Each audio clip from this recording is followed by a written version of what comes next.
નમસ્કાર મિત્રો, તાપી જિલ્લાની એકમાત્ર number 1 news channel Samaykranti news બુલેટિનમાં વિગતવાર સમાચાર નિહાળો. ડોલવણના ગળદ ગામે ટીસીમાં શોર્ટ સર્કિટથી આગ, ફાયર બ્રિગેડે સમયસર કાબુ મેળવી મોટી દુર્ઘટના ટળી. ડોલવણ તાલુકાના ગળદ ગામે ગોડાઉન ફળિયામાં ટીસીમાં શોર્ટ સર્કિટ થતાં અચાનક આગ ભભૂકી ઉઠી હતી. આગ પંચાયતની જગ્યામાં આવેલા શાકના ઝાડ તથા આજુબાજુના ખેતરો સુધી ફેલાઈ ગઈ હતી. ભારે પવનને કારણે આગ વધુ તીવ્ર બનતા ગામ લોકો અને આગેવાનો દ્વારા આગ બુઝાવવાના પ્રયાસો કરવામાં આવ્યા હતા.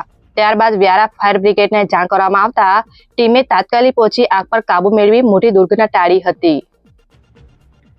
તાપીમાં 181 અભયમ હેલ્પલાઇનના 12 વર્ષ પૂર્ણ થયા. 21,000થી વધુ મહિલાઓએ મદદ લીધી.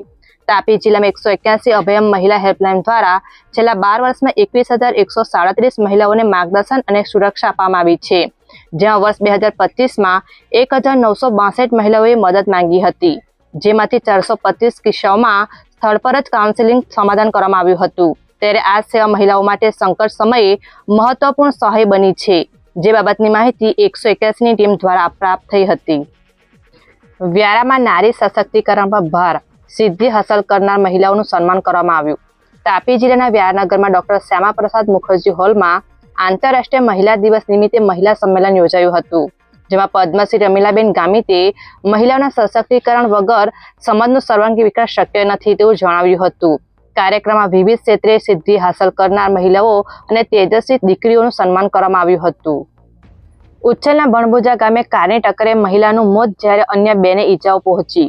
ઉચ્છલ પોલીસ મથક ખાતેથી મળતી માહિતી મુજબ બણબુજા ગામની સીમમાં અજાણ્યા કારની ટક્કરે બાઇક પર સવાર મહિલા રીનાબેન માવચીનું મોત નીપજ્યું છે, જ્યારે અન્ય 2 જેટલા લોકોને ઈજા પહોંચતા તેમને સારવાર અર્થે ખસેડવામાં આવ્યા હતા. જે બનાવને પગલે પોલીસે પ્રતીક્ષાબેનની ફરિયાદ લઈ કાર ચાલક સામે ગુનો દાખલ કરી કાર્યવાહી હાથ ધરી છે.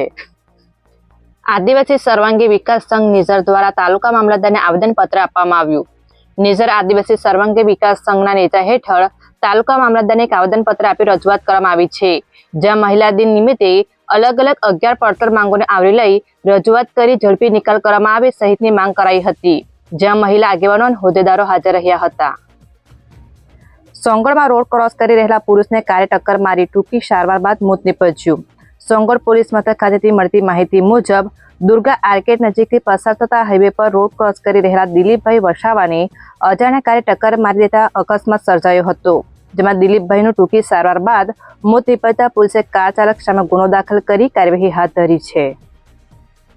વાલોડ હાઈસ્કૂલ ખાતે સંરક્ષણ વોલ અને લિફ્ટ ઇરિગેશન કામોનું ખાતમુહૂર્ત ધારાસભ્યના હસ્તે કરવામાં આવ્યું. વાલોડ ખાતે ધારાસભ્ય મોહનભાઈ ડોડિયાના વરદ હસ્તે વાલોડ હાઈસ્કૂલની સંરક્ષણ વોલ તેમજ વાલોડ અને બાજીપુરા ગામોમાં લિફ્ટ ઇરિગેશન યોજનાનું કામોનું ખાતમુહૂર્ત કરવામાં આવ્યું હતું. જે કાર્યક્રમ દરમિયાન સ્થાનિક આગેવાનો અને ગ્રામજનો હાજર રહી વિકાસ કાર્યોને આવકાર્યા હતા. વ્યારાના ઇન્દુ બ્રિજ નજીક સક્કટેટી ભરેલ પિકઅપ ટેમ્પાનું ટાયર ફાટતા ટેમ્પો ઊંધો વળી ગયો.